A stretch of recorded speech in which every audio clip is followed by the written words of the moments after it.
Not even the stomach flu can keep me away from this podcast. Welcome on in to the PHNX D-backs podcast right here on PHNX. My name is Derek Montia, occasionally known as a sick boy. And thank you to my Vice Mayor, Jesse Friedman, for holding it down for me while I was out yesterday. Thank you, sir. But of course, it's the Thunderstick, Jesse Friedman. Well, the stomach flu did keep you out for one day, Derek. So I don't know what you're talking about there. I was in the office. I was ready to go. You did not want to be locked in a room with me at that point. So let's be honest here. Things weren't going well for me yesterday, but things didn't go well for the Diamondbacks this weekend either. You could say they did lose 3 out of 4 to the San Diego Padres. And of course, that immediately has us asking the question, is this team still a wagon? Jesse, are they still a wagon? I want to say yes. And I want to say that there's a lot of reasons that even if they did lose this particular series to the Padres, we should still be pretty happy overall with the record the Diamondbacks have as we close out the month of April. Yeah, I mean, I'm still a little bit unclear on what exactly makes a team a wagon. You're gonna, I'm a very analytical person, Derek. You're gonna have to give me a formal definition at some point of what that means. Factors, you need like stats, you need like where exactly is the threshold, like like a 95 mile per hour hard hit ball. That's a hard hit ball. We know that. We know where the threshold is on that. I would say, considering the strength of schedule, considering how difficult their schedule was in the month of April, that coming out with a 500 record or better makes them a wagon. That's what I'm going to say, because things get much easier after this. And of course, they've had their ups and downs. Not everything has gone their way, but still, when you look back at this month, and they've only lost 2 series in the month of April, considering how difficult their opponents were, I'm going to say that the Diamondbacks are still a wagon. Yeah, I mean, if we're talking about are the D-backs in a good position, like have they played well? That's a question that I can answer, and to that I will emphatically say yes. The Arizona Diamondbacks, right, 12-11 after these 23 games. Derek, we've pegged these 23 games for a while, far before the season even started, as being a big key to this season. The last thing you want is to start the year 8-15, 9-14, something like that. And to be honest, I came into the season thinking that those were fairly realistic outcomes, because the Dodgers are very good. The Padres are very good. At least we think those two teams are. And then you got the Cardinals in there. The Brewers have one of the best records in the National League right now. The Miami Marlins, beat the D-backs in that 3-game series and are 12-10 to start the year. So there was a world in which the D-backs could still have a decent 2023 season and have been terrible through the first 23 games of the year, right? That's how difficult this stretch was for them on paper to come out of this 12-11. Even though they dropped 3 out of 4 games to the Padres, it's still an enormous win in my book. And it's just not that. It's not just an enormous win in your book. Jesse wrote an article actually about this, and I know that you covered a lot of what we're talking about. But man, when you take a listen to Torey Lovullo's comments that you have a quote from in your article, where he said, "My family, my friends were all worried about having to play the Dodgers and the Padres the first 10 games of the season. I said it would be a great test for us, and no matter how we come out of that record-wise, we're going to be better for it. The fact that we've come out a little bit ahead, I'm excited about." And I think everybody should be excited about, to be honest. I mean, I know it's a little bit of a bummer to come off of a weekend like that and lose a 4-game series at home to the Padres. But man, I mean, the Padres are just such a difficult team. They're just such a very, very deep team. Something else that you covered in your article that, it's just when you start looking past the superstars, the guys that beat the Diamondbacks in this series weren't even those guys, really. It really was Yeah. those other depth pieces that really, you concentrate and you focus all your energy on the Juan Sotos and the Manny Machados. And now you have Matt Carpenter coming up here hitting 8 RBI in a game or however many he had. So, it's kind of crazy, but I do think that the Diamondbacks fans, us, we should be thrilled about where they're at and that they still have a lot of work to go, right? I mean, obviously they've come back down to earth a little bit, but this entire time I don't really feel like they've ever really been playing really, really well. Like they had a couple of games, the 9-0 win in the series against the Padres, probably one of their biggest wins of the season, most impressive wins of the season. But I mean, the rest of the wins, they've just been finding a way to win. And that in itself is a bit impressive considering that they're not, kind of rolling on all cylinders at this point. Yeah, I mean, it would be one thing if, you had several guys hitting 400 and, Jake McCarthy had a 1200 OPS or, like some of those things have happened, right? I mean, Geraldo Perdomo has had an unprecedented start to the year. There have been some big positives in the early going, but by no means are you seeing this Diamondbacks team just like playing out of their minds, right? Like, I think there are a lot of guys who haven't really hit their stride yet. If you look at Lourdes Gurriel Jr., I know he's had some good days more recently, but his numbers for the season, he's still been a below replacement level player. Like his full body of work is actually quite poor at this point. Jake McCarthy, I know he had a big home run late in that game yesterday, which was certainly good for him to see. He's been pretty much a non-factor offensively. Alec Thomas has had his moments, but overall, you really haven't gotten much there. So yeah, Jake. Speaking of which, Jake had a lot to say about my hair. Just all things considered, right? I mean, yeah, a lot to say about my hair. Speaking of which, I really did, Jesse, meet an exquisite hairstylist at the pro wrestling show the other night. really, She had purple hair, and she just happened to tell me because I was going to ask her who did her hair. I was going to approach this woman and see what hairstylist, like if she had a card, some information she could pass along, and then she told me she was the hairstylist that did her own hair, and that she specializes, Jesse, in purple hair. What are the odds of that? Those odds those odds are slim to none, man. Let me tell you. So I don't know. Things might be progressing, and I might not be able to stop it to purple hair Derek. But the schedule does get easier, not just now, not just here at the end of this month, but the entire month of May is something that at this point looks fairly nice. Even though some of the teams that we probably had checked off as being easier opponents might not be so easy now, but they do finish up April with 3 at home versus the Royals and then 3 in Colorado. So in order to get to purple hair Derek, they have to win 3 of those 6 games. Good luck, gentlemen. But how fitting would it be, Jesse, if they did secure this victory in Colorado, right? A little purple action going on there. Maybe, I don't know. But anyway, May does start out with the most difficult test going forward with the Texas Rangers, who have been pretty good this season. Yeah. But after that, man, things get so much easier for this team. We're talking about Washington Nationals, Miami Marlins, again, probably one of their biggest opponents in the month. Then you got the Giants, the Oakland A's, the Pirates, another surprising team that's been very, very good this season, Phillies, Red Sox, and then you close out with the Rockies. And honestly, those are all very winnable series looking forward.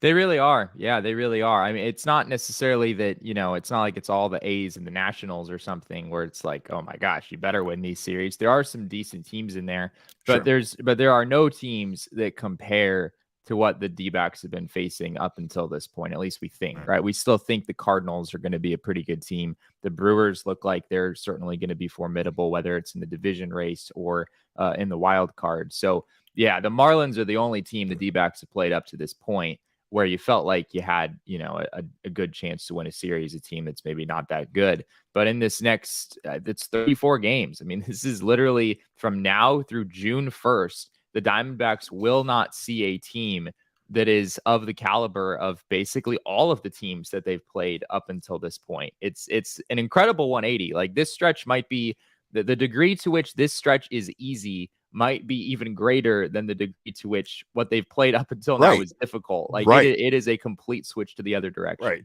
Because even some of the teams that might have been tougher weren't, right? Like, some of these teams that we're looking at ahead, they're not too intimidating, at least with the way they've been playing up to this point this season. Like I said, you got the Rangers, the Pirates, maybe the Marlins. Those are the teams that are going to be and might I be the still have toughest test.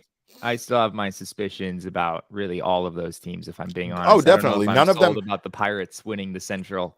No, but the Pirates, man, they're off to an incredible start, and you just They kind of are. have to. They're first right now in the National League Central. They just secured their manager a contract extension with the way they've been playing so well. So, I mean, there's a lot there to like, but most importantly, it's fun, right? Like we've been wanting this. We've been wanting the tide to turn on some of these bigger teams, and to be honest, I love to see teams like the Tampa Bay Rays and the Pirates being on people's power rankings now above other teams. I love to see the Orioles up there, and to be honest, the Diamondbacks still falling in the top 15 in a lot of power rankings, which I feel like is fair, because even though we are very excited about what they've done, they're still playing close to 500 baseball at this point, and really haven't done enough, I think, to have them up in the top 10 teams of baseball yet.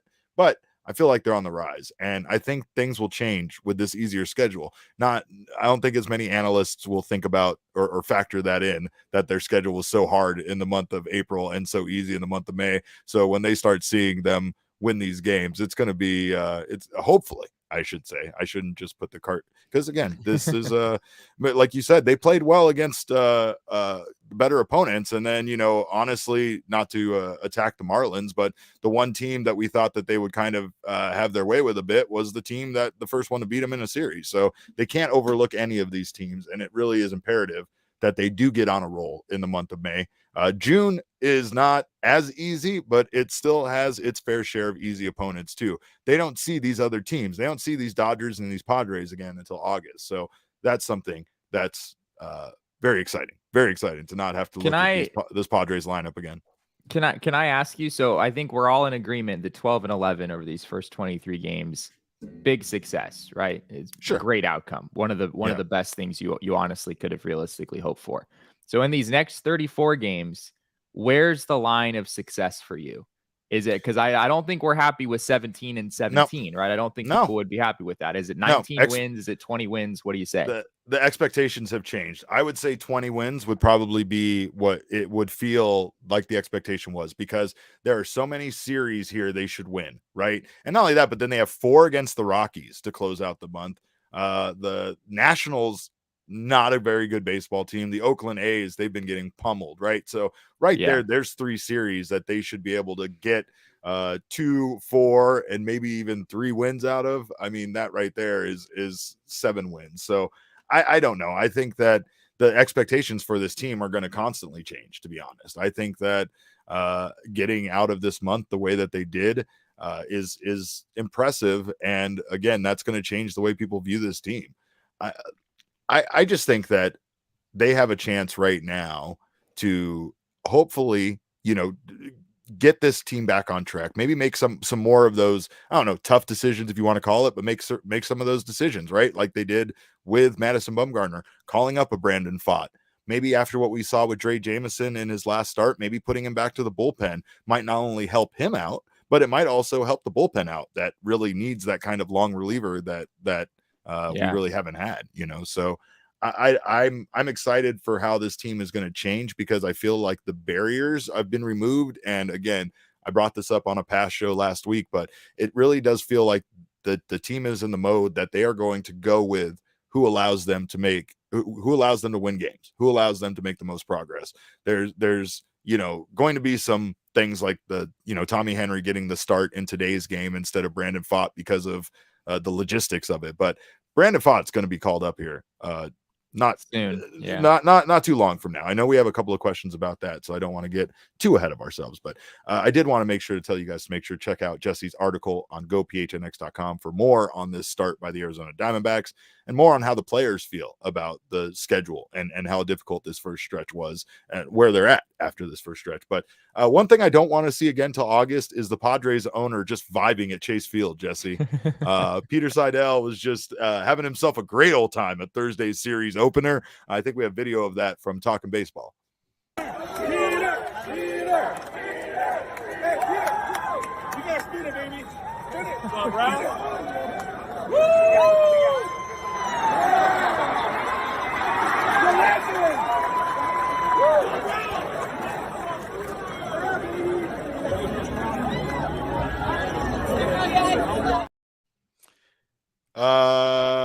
Can you imagine Ken Kendrick doing that, Jesse? Can you imagine Ken Kendrick vibing around Chase Field like that? I really couldn't, especially not another ballpark, but Chase Field. Could you imagine him getting that kind of reaction? I don't know.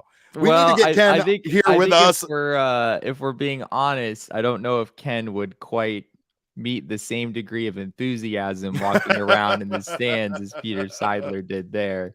But yes, we do need to get Ken on the show at some point. I am on board with that. That's right. I mean, we love to get Ken on and talk about his thoughts, especially with this team being in the position they're in. And again, there was some real heartfelt sincerity I felt before the season about him wanting to turn things around and really wanting himself to go with the young talent on this team. And so far, that young talent has been the reason why they are 12-11. But also, they have some really good pitching in Zach Gallen and Merrill Kelly. But Zach Gallen just continues to be outstanding.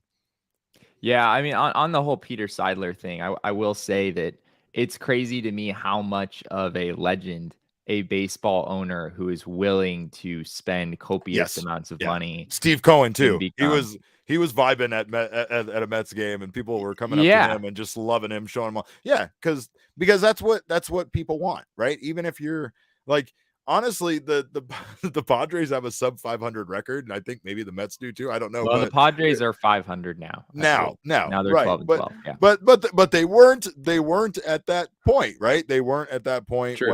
when he was there at the game. So I mean, I'm just saying, like, it's not even a matter of success. It's like you said, it's really a matter of if you open up the checkbook and you spend the money and you do the things that you think you need to do in order to get this, in order to get your team to be a winner, then people will love you for it, even if it really doesn't work out. But anyway, make sure to check out Jesse's article over at gophnx.com if you haven't done so already. Sign up for a Diehards membership while you're over there. Not only do you get access to all of Jesse's content, including his full count newsletter, but you also get access to our wonderful discounts with our partners. You get a free piece of merch like this It's Always Sunny in the Valley shirt I'm rocking right now over at the phnxlocker.com. You get 20% off all future purchases as well. Members only merchandise, members only discounts to events, members only invites to events. And speaking of invites to events, we have our PHNX D-backs takeover coming up tomorrow, April 25th, Jesse.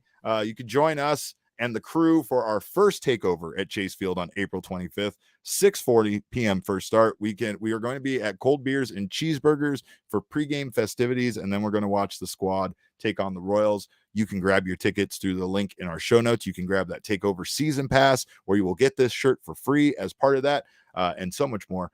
We got so many events going on. We have a golf tournament going on. Make sure to join us. Make sure to come out. We are having a lot of fun. We want you guys to come out and join us for that. If you're watching us right now on the PHNX Sports YouTube channel, we appreciate you guys being here. Leave us a thumbs up, a like, letting you know we're here and that you're glad I overcame the stomach flu. You can also sign up for notifications. That way you don't miss when any of our shows go live. If you're listening to us on your favorite audio podcasting app, make sure to subscribe to us there. Leave us a review. We always appreciate the feedback. And we want to give a big shout out to our friends at BetMGM. Nothing makes baseball more fun than betting on it. And of course, you can get all sorts of fun signature bets over at BetMGM. New customers can click into the NBA playoffs for matchup of choice.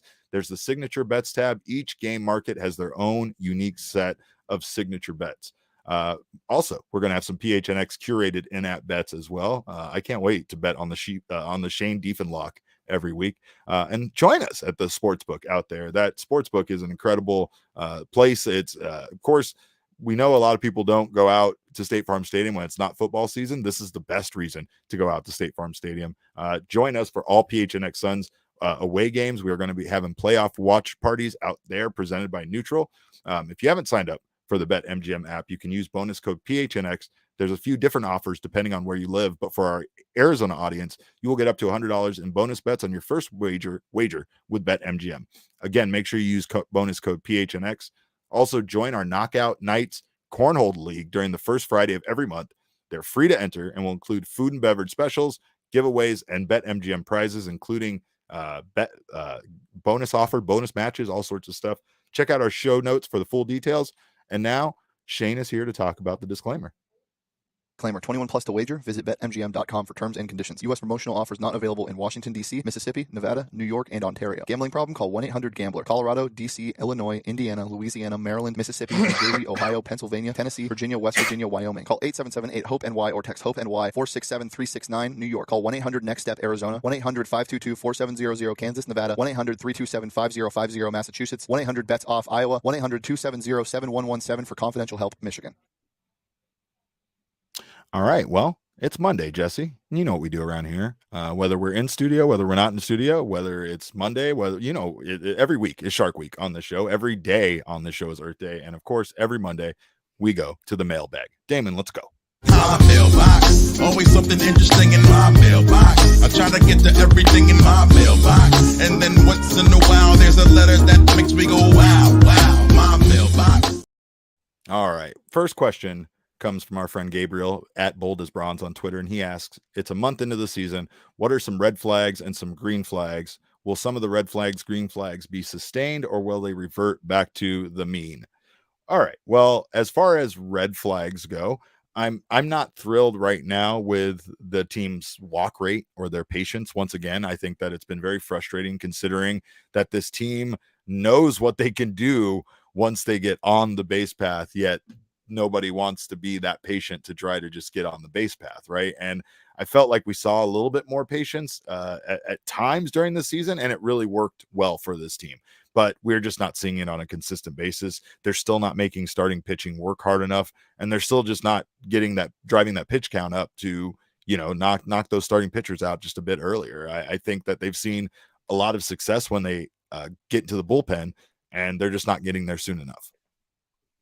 Yeah, it's a 5.3% walk rate, which is the lowest in baseball by a pretty considerable margin. The next lowest is the Kansas City Royals at 6.2%. So, all right. So yeah, I think that's definitely something that the D-backs are going to want to shore up over time. We did play a clip on the show yesterday from Christian Walker, who basically explained that at least part of the reason for that might just be that the D-backs feel like their offense is good. They feel like, when they need to claw back and get a few more runs, that they want to be swinging their bats because they're having a lot of success with that. And there is some truth to that, Derek. Like the D-backs have the 6th highest team batting average in baseball right now.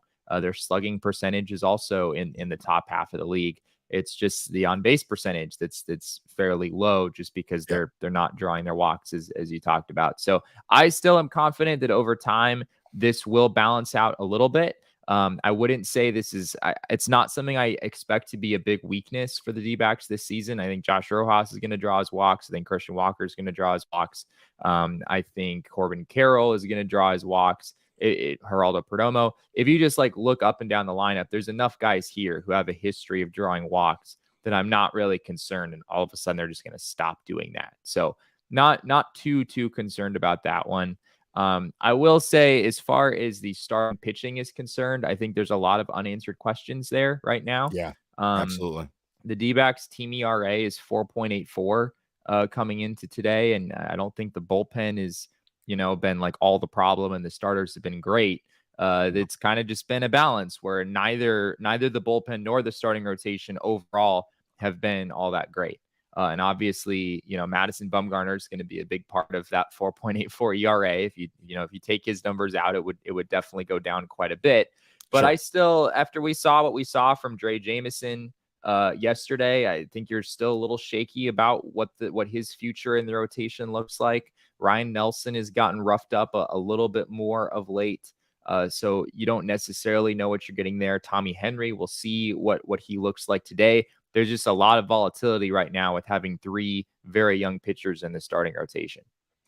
And I guess as far as his question goes, do you think that these, I mean, the walks, I think they'll get right about, but the starting pitching, I'm not as confident about. Yeah.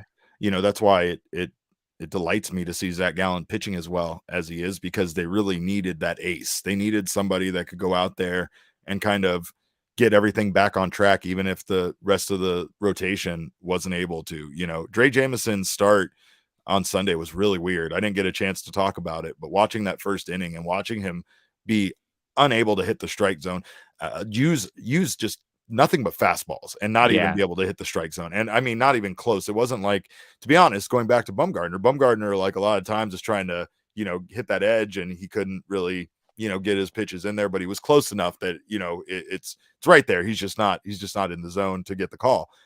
Dre was so far away from the zone yesterday that I want to chalk it up to just a bad day for him. I really do, because we haven't really seen him struggle in that way at any point, I feel like. But also it was the fact that he just relied on his fastball and nothing but that. That was just such a weird choice, and he has a good arsenal, Yeah, what also stood out to me going back and looking at the numbers last night is his velo was up.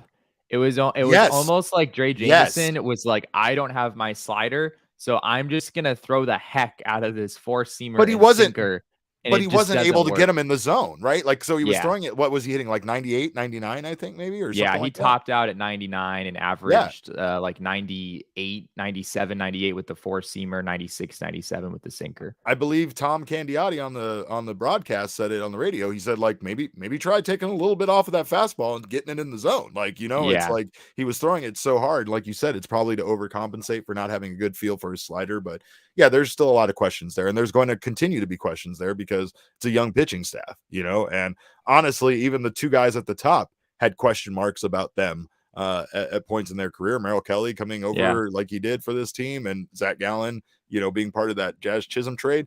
These are guys that we didn't know what we were going to get, and now they've become, the ace and the mainstay, right? So if we can get some of these young guys on track, I'm not as worried. We still have Zach Davies in the mix as well, but it sounds like Zach Davies won't be back for at least another month plus. So probably they're going to need them through this stretch, and hopefully they can be solid for them. But green flags, real fast, speed, ability to create runs, ability to do things. Yesterday we saw the first time that they hit 3 home runs in a game, so the power starting to pick up again. So everything that we've seen them be kind of slow on, I feel like is gaining traction, and everything that they've done well this season, they continue to do well. The base running is incredible and continues to apply so much pressure to opposing defenses that I don't know why. That's the part that frustrates me about the walks. You're able to literally turn a walk into a double within a few minutes, and you're just not being patient enough to try to get on base. It's kind of frustrating. I would also add a lot of people view the D-backs as being like a hit first but no power kind of a team. And I actually don't think that's true. If you look at isolated power, which is basically the difference between your batting average and your slugging percentage, basically just measures extra base hits, how many of them you had, what type they are. The D-backs are actually in the top half of the league in that. Sure. So they're certainly not, a big bopper type of a team. To be fair, a lot of that is with their legs, though, right? Because most of those hits would be singles for other guys, but they're not for Corbin Carroll. And I mean, even Ketel's been very fast this season, so we've seen Ketel showing some speed. Been doing. He did have a triple yesterday. I don't know if that means he's necessarily all that much faster, but he did make it to third base. But yeah, all that to say, I think there's maybe a little more power there than people realize. It's more extra base hit power than it is home run power, but I do still think that's there. And the other thing we have to mention is defense. The D-backs are probably the best defensive team in baseball. Defensive runs saved, I think they're second, outs above average. They're first entering today. And not only that, but I mean, they're not making plays that frustrate you. They're not making plays that you're like, you should have gotten to that, right? We're not seeing Ketel make those plays or miss those plays like he did last year, where he was trying to kind of make some sort of snazzy grab. We're seeing Ketel get back to the fundamentals and get down behind the ball and field it correctly. And we're seeing that just them do all the fundamental defensively correct. Then on top of that, they're just making some incredible plays defensively like that nobody should be making. But it's been fun to watch. And the defense, I think, again, when you talk about those things, run production, defense, speed, those are all things I don't think that we're going to see them slow down on this season. I think we're going to see them continue to have success at all of that stuff. What else do we got, Damon? Drayton Anderson asks, do we think the D-backs are patient with Jameson as a starter, or do you think he will be moved to the bullpen quick given the success he had there early in season? Well, I think right now it's all about opportunity and where the Diamondbacks need him, right? I very much could see him going back to the bullpen, especially if he has another bad start like we saw on Sunday. But I also think that this team right now needs him in there as a starting pitcher. I don't think that they want to make that move to Brandon Pfaadt yet. I feel like that might be a break glass in case of emergency, and they don't really want to get in the way of his progress, even though Mike Hazen emphatically said he was ready to come to the major league roster. Yeah, I mean, as of right now, I mean, you still got the same logistics issue where even if you wanted to bring in Pfaadt for Jameson, they don't line up at all right now. So right. You still have that problem. I will say, if Dre Jameson at some point is removed from the starting rotation, which I don't think the leash is very long for any of these guys, given that you have Pfaadt and then you've got Zach Davies coming back not too far from now. Right. I think he would be moved to the bullpen if that were to happen. I don't see the D-backs moving Dre Jameson down to AAA to start there. I think they would just be like, you know what? At least for this year, we're going to call him a reliever. He was good there at the beginning of the season. That's a need for us. We need some more right-handed thump in the bullpen. That would be my expectation if they did get to that point. How quickly they would make that move is a little bit harder to say, but I don't think the leash is super long for any of them, like I said. Right. And especially it's the short outings too, right? The short outings just put so much pressure on the bullpen, and they've had quite a few short outings from starting pitching this year that they just don't really have the relief for right now at this point. So I would say that would probably be a fairly safe bet. And honestly, I know you don't want to put a timetable on it, but I'd say if there was 2 more outings that looked anything like Sunday, we'd probably see Jameson return to the bullpen. Yep. All right. What else we got, Damon? These next 2 questions kind of go hand in hand. When do you think Pfaadt will be called up? That was kind of related to what we were just talking about. And Brian Bobbitt asked, I'm catching an Aces game in mid-May. Do you think Pfaadt could be called up by then? Would like to catch him if he's still there. Jesse, do you think Pfaadt will still be in Reno in mid-May? Oh, mid-May is so tough. I mean, if you said like June 1st, I would probably say no. I think he's going to be in big leagues. If you said May 1st, I'd be like, no, he's still going to be in Reno. There. Yes. Mid-May is right in that gray area where it's pretty hard to say. But a couple of things. I think that the Diamondbacks are ready to plug in Brandon Pfaadt the instant that they have a reason to do so. So the moment, like we were just talking about with Jameson, not too long, you're not going to have a long leash. If Ryan Nelson, Dre Jameson, or Tommy Henry struggle in the rotation, I think the D-backs would go ahead and make that move. On the flip side, if those guys pitch well, if Tommy Henry strings together a few nice starts and Dre Jameson bounces back and Ryan Nelson, kind of hangs steady in the rotation, I don't think the D-backs are going to come out and like force Brandon Pfaadt into the rotation if they don't have a need for it. They're not just going to demote someone else to bring him up. That would be very contrary to everything they've done up until this point. So it very much depends on how those 3 guys in the rotation do, as well as the timetable of Zach Davies and how soon he comes back. Performance. And that's something that Mike Hazen talked about, something that Torey Lovullo talked about. It comes down to performance. And at this point, nobody's job is safe. Maybe outside of a Zach Gallen, maybe outside of Christian Zach Walker. Gallen and Merrill Kelly are safe in the rotation. But anyone after that, Brandon Pfaadt could come in within a couple weeks. Wouldn't shock me. There it is. Well, we thank you guys so much for being here. If you haven't had a chance to check out our friends at Mountain Mike's, they are all about giving you the best value for your money when it comes to pizza. They have an incredible lunch buffet to check out that me and Jesse very much enjoyed during the fall league games. You can check out their Mesa, Chandler, or Tucson location, which I guess I'm going to have to check out their Tucson location this weekend. I will be down there in Tucson, much to Damon's delight. And we want to thank them for always hooking us up with amazing food. And we want to thank them for hooking our diehards up with a $50 gift card when you sign up to be a diehard member. Head over to mountainmikespizza.com or to their Mesa, Chandler, Tucson locations to place your next order. Reminder, once again, new diehards get that $50 voucher upon signing up. And before we head on to our MOR Mailbag Monday questions, we have to thank our friends at MOR Furniture for always allowing us to talk about Jesse's lack of chase lounges in his house. And obviously, this weird shower that he has in the background of his I need something bedroom that for MOR everybody keeps Furniture talking about. to cover the shower in the background. Yeah, does MOR Furniture have new closet doors? Maybe. You can check out morefurniture.com and see what they have for whatever you need. And they have their white glove delivery service, which we received in our office. We've talked about a bunch, and it is the best way to have furniture brought into your house. There's just some things that we shouldn't do anymore. We shouldn't change our own oil. I'm just telling you that we shouldn't, and we shouldn't move our own furniture. These are two things we shouldn't do anymore.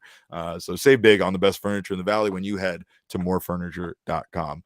I'm telling you, Jesse, the change your own oil thing, I used to do that, and then I realized I was saving like $3 Yeah, by not going I'm somewhere. the same. I had the exact same epiphany. Yeah. I never did it myself, but I've helped friends and family members a few times Yeah. changing their Yeah. oil. Yeah. And I like looked at their receipts and added up the numbers, and I'm like, you realize you can go down the street and they'll do this for like $5 more, and they'll air up your tires and they'll inspect your car. Yeah, and they'll probably clean the windshield and stuff for you too. Yeah. Yeah, it's much safer than you doing it yourself for sure. But we got some more Mailbag Monday questions. What do we got, Damon? Logan Franson asks, do you think Pavin will stay up in the show long term this season given his strong start? I couldn't imagine saying no to that right now with the way Pavin's playing. I mean, I think it sucks for him because he's going to kind of always be relegated to kind of like a fill-in role, I feel like, or a backup role, but he still has been playing well enough that I would not send him down in comparison to some of the other guys on this team right now. Pavin has been versatile and he's been playing very well. He's been just incredible at the dish. I think he has a pretty tight hold right now on the DH spot against righties. The D-backs have used Pavin Smith pretty regularly this last week or so in that spot, and it makes sense. Like I don't think you necessarily feel like you have to get both Jake McCarthy and Alec Thomas in the lineup right now with how those guys are hitting. At least the D-backs don't seem to feel that way. Yeah, that's fair. So against righties, you're kind of picking one of those two guys, and then you're including Pavin Smith because he has been a super small sample, but he has been arguably the D-backs best hitter overall this season. Jesse, he's slashing 321, 457, 643 with a 1.100 OPS. Like, come on. Just as we all expected. Two right? home runs, 10 RBI. I mean, he almost has a third of the RBI he had all last season, which he didn't play very many games last season for this team, but still, I mean, he is on track. He almost leads the D-backs. I think Gabby Moreno has the lead with 12 RBI, I want to say. He's like right behind that. Oh man. I mean, it's again, the team right now, they don't really need to make any dramatic changes because they kind of need all of these guys, and we talked about things like how left-handed they were, and they've done things to correct that. They've made small changes. The bullpen is better. There's things that are getting better for this team, but honestly, they need to continue to ride with the hot hand and not do that thing that they've done in the past where they go with, again, like the Madison Bumgarner situation, or, in Pavin Smith's case, just not playing him because, you want to make sure that Christian Walker plays every day. Pavin Smith can play first base. I know he's not as good as a first baseman as Christian Walker, but I mean, he's a viable option for them to have in there when Walker needs a day off as well. And that's just something, again, that you're not getting from everybody else that you could call up right now. But the other question we had in regards to this is the next question, which is what happens when Kyle Lewis is back, Jesse? That comes from our friend Bloody Ramshorn. What happens when Kyle Lewis is back? You think he goes down? It's tough to say. We saw Kyle Lewis yesterday in the clubhouse. So he was back at the stadium, is this still and whatnot. Is this still the illness thing that he had? Yeah. Like, is this still the reason why he's out? Yeah, I still, at least publicly, the D-backs are not saying what this illness is. So we still don't have any information. I do know that Kyle has said he's feeling better. But I don't know exactly what that means or what a timetable looks like or any of that stuff. So sure. I do think he'll come back at some point. And it's a little hard to say.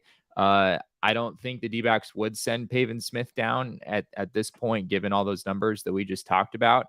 Honestly, Derek, the D-backs could. I would be a little surprised if this happened. I think Jake McCarthy is going to figure it out. But if you're going to send somebody down right now, Jake McCarthy has really struggled offensively early in the season. I think you might be a little quicker to make that move than you would with Pavin Smith. Jesse, does this have anything to do with him cutting his hair? That has everything to do with it. Yeah, the moment that Jake McCarthy cut his hair, I developed a personal vendetta against him, and here we are. There it is. There it is. He was a bit too aggressive about my purple hair. You know what I mean? So anyway, what else we got? Ryan sent us a question. Ryan asks, with the D-backs being such a wagon, what are your power rankings of the MLB? Well, much to your chagrin, we have not figured that out yet. And we're definitely probably not ranking the Diamondbacks in our top 10, like we said earlier. Tampa Bay, still number one for me, Jesse. Tampa Bay is still very high up there for me. What are your thoughts on the way the Rays have been playing baseball? Yeah, I mean, they've been incredible. I mean, it kind of sounds like Henley is asking us to rank all 30 teams, which I don't know. Yeah, no, we're not doing that.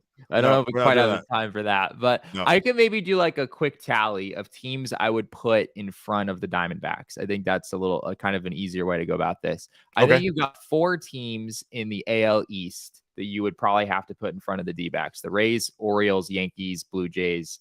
The Orioles are 14-7. So even though they weren't all that great last year, I think you probably have to put them ahead of the D-backs. Blue Jays are playing great baseball. They're 13-9, and I think most of their games have been on the road. They had a really weird schedule as well. They've only played 6 games at home yet, so I mean, but yeah, I think you're right there.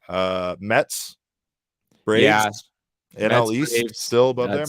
That's 6. I wouldn't put the Marlins or the Phillies above the D-backs, so that's 6. Are you putting the Brewers above them at 15-7, even though the Diamondbacks won that series? Yeah, I would put the Brewers above them, so that's 7. The Pirates, it feels weird to do that, but they're 16-7 and they're plus 25. So I know their schedule hasn't been the most difficult, but I think I would probably have to do that. So that's 8 teams in front of the D-backs. I think the Dodgers and Padres. Yeah, the Dodgers and Padres, there's 2 more, so that's 10. The Cubs, I'm a little on the fence about. Rangers? The Astros, we haven't done yet. The Rangers, that's 12. Guardians, Twins, maybe one of those. I think I'm around 14 or 15, roughly, with where the D-backs would fall. Fair enough. We'll see where they're at on your power rankings after May, though, pal. All right. Yeah, it could change. It could absolutely change. I'm kind of one of those people where with power rankings, I'm just not going to change that much after a month. Like even if a team is doing really well, I know I said I would put the Pirates ahead of the D-backs, but I wouldn't put the Pirates like 5th or 6th, right? Like they're still like a 10 or 11 or something like that for me. I like to wait a little bit before I get too sold on what any of these teams are doing in the early going. And I mean, again, we don't really know how well their opposition, how tough of a schedule they've had. I mean, that's all stuff to factor in. Like I said, the Diamondbacks could be sitting at 20 and 14 after the month of May, and we wouldn't be that surprised about it, but I'm sure other people would be when it comes to the Diamondbacks. They would be 32-25. If your 20-14 thing happened, the D-backs would be 32-25 on June 1st, which is I'm with it. Pretty good. We got one more question in the mailbag. It comes from Sean McNally. Sean asks, we've heard a lot about Moreno offensively. Only recently I've heard about his ability behind the plate. What of your thoughts of him as the primary catcher with this young pitching rotation? Yes, 3+ rookies, 2-year guys. Well, I love it. I love the youth. I love the excitement of it. And honestly, Gabriel Moreno has been an absolute pleasant surprise and a godsend, to be honest, with what happened to Carson Kelly. Right. I know that they can't play him every day. I know he's still a young guy that they don't want to completely rely on and lean on. They still like Jose Herrera for his defense and his ability to call the game behind the plate. But come on, man. I think that Gabriel Moreno has been everything that they wanted him to be and more. And I think he's might even be coming along a little faster than they thought he was going to.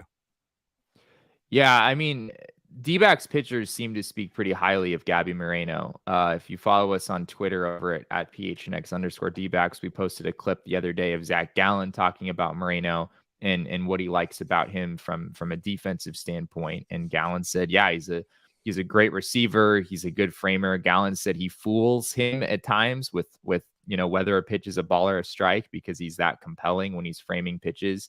And he just said quite simply that Gabby cares, that it's very clear that Gabby very much cares about his craft, even though a lot of D-backs pitchers are calling their own pitches. So Moreno is not being asked quite as much from on that front because pitchers are doing a lot of the game calling at this point. But I've heard nothing but good things. I know Torrey talked about just needing to develop relationships with pitchers and how the D-backs had to escalate that very rapidly once Carson Kelly went down. They were just trying to get, Gabby as much time with all these pitchers as possible. And, so they could get to know each other so Gabby could understand their pitch arsenals better and all that stuff.